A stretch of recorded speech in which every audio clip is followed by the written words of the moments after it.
If you win, you manifested it. Fantastic. If you lose, you would have spent so much time imagining it that you're really going to want it. And because you're really going to want it in your mind, you're going to be more motivated to work hard than ever before. Most of you do not use your mind for what it's for. You've forgotten how to imagine things. But you cannot close your eyes and vividly imagine. You can't give yourself goosebumps. You can't evoke an emotion in yourself anymore. This is an age-old skill that humans had very recently up till social media. You should be able to close your mind and imagine the life you want to live so viscerally, to the point where you can taste it, so that this reality, the one outside of your mind, feels like nothing but a prelude, a ramp, which allows you to get where you want to go. The mind is that powerful. If you ask any champion of anything, they always envision themselves as champion all of the time. And the reason they do that is, one, so they feel confident, but two, so that if they don't become champion, they're more angry and more motivated for the next attempt to ensure that they do become champion. So that's the mentality and the mindset you have to have. Your mind is your number one ally in all things. A lot of you have been sabotaged internally by your own mind. Your own psyche is working against you. When you have negative thoughts that prevent you from being the best version of yourself, you should understand that your mind is attempting to betray you, and you should feel disgust because you have enough enemies. There are enough people in that opposing trench trying to destroy you. If you're watching this and listening to this right now, I promise you, if I were to give a button to most humans on this planet, if I were to go up to an average man, 25-year-old man of average income anywhere in the world, and say, if you press this button, this guy's gonna die. And I'll show a picture of you holding your dog, cuddling, being a nice little boy, whatever you're doing. I'll make you look sweet and innocent. I'll say, if you press this button, this guy dies, but you get $100 million. You do understand that 99.9% of people will press that button, right? And they'll take that 100 million without remorse. They won't really think about you very much. And if they do, they'll distract themselves with a Lamborghini and with bitches. That's it. They won't care about you. There's enough people in the opposing trench who are prepared to destroy you for self-interest that the idea of you not having every single part of you on your own side is truthfully sad. You need to be in a better position than that. You cannot allow your own mind to betray you ever. It has to be 100% on side all of the time.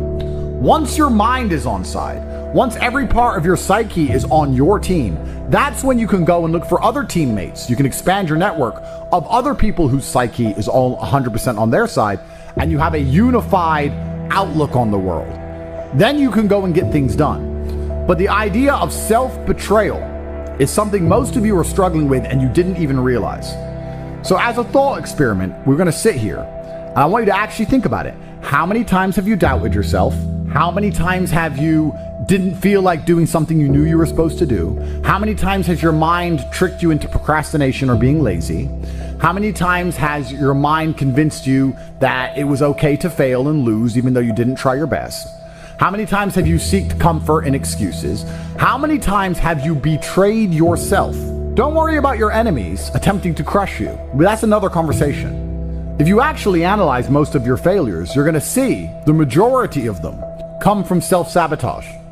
And once you're in a position like me where you never betray yourself, where your mind never lets you down, ever. My mind knew exactly what I had to do. I did not miss a single day's training. I did not lose my mind. I did not go mental. I did not have a breakdown. I acted exactly as I was supposed to act. I was fully professional in all things. I got as much work done as I could possibly do. I was extremely productive. I used the experience for what it was. My mind never betrayed me. If you listen and look back on most of your failures, you're going to see that it was your own mind that betrayed you. It wasn't your enemies that tricked you. It wasn't your enemies that outmaneuvered you or outsmarted you. Most of you are not yet at high enough echelon to even have enemies of caliber. You were simply self-betraying. And until you identify that pattern and get yourself in the habit of ensuring that is impossible, then you're always going to lose against people who fully believe in themselves.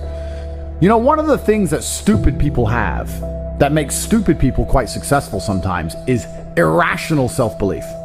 And the smarter you are, sometimes the harder it is to irrationally believe in yourself.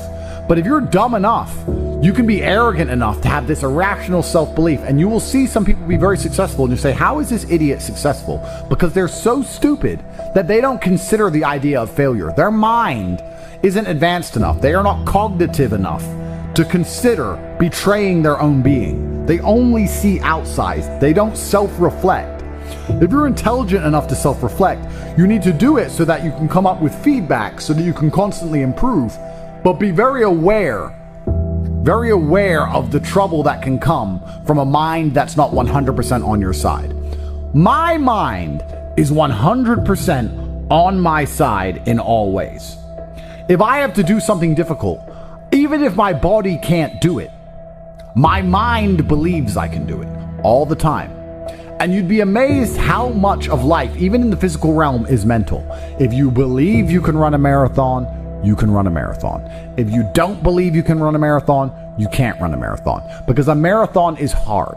And by believing in it, by truly believing you can do it, then you will your body to a different level than if you don't believe you can do it. It's the same with absolutely all things, including making money, including the gym, including dealing with mental struggle. Anxiety is self-betrayal.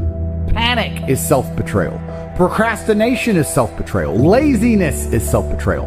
Lacking motivation is self-betrayal. All of these things are self-betrayal. Most of you, your largest enemy on the planet today is yourself.